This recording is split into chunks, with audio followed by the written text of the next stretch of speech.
Got you back this morning quite literally when it comes to shoveling and snow blowing, and that's something a whole lot of us are going to be doing this coming weekend. And unfortunately, that's also how a lot of people get injured, ultimately making a visit to the hospital. News 8's Brian Spiros joins us live with ways to avoid that from happening. Hi, Brian. Well, good morning, Laura and Keith. Shoveling snow is very physical.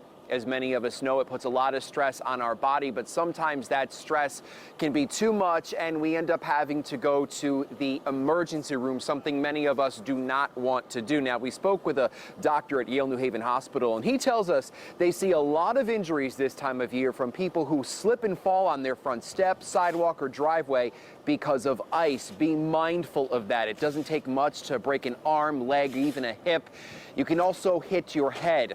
Shoveling also puts a lot of stress on your heart. That's why it's not uncommon for people to show up at the hospital with chest pain or signs of a heart attack, especially for people who are older.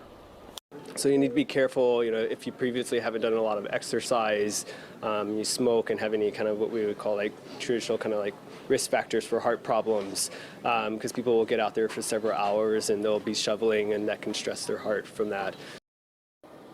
Back here live now, there are two other things I want to talk about this morning. They may seem like common sense, but trust me, they bear repeating because, as we all know, people do not listen. When you're shoveling, the worst thing you can do is just bend over on the upper half of your body because you're going to hurt your lower back. You want to bend your legs, bend your knees, pick up the snow, and then toss it that way. Again, that's going to help any problems with your back. I also want to talk about this right here, a snowblower, something many of us use. Oftentimes, ice or snow will get stuck in the blades. People will reach their hand in to try to dislodge it. Don't do that, because the blade can then unclog itself when you remove that snow and ice, and you can lose a finger. This sends hundreds of people to the hospital every year.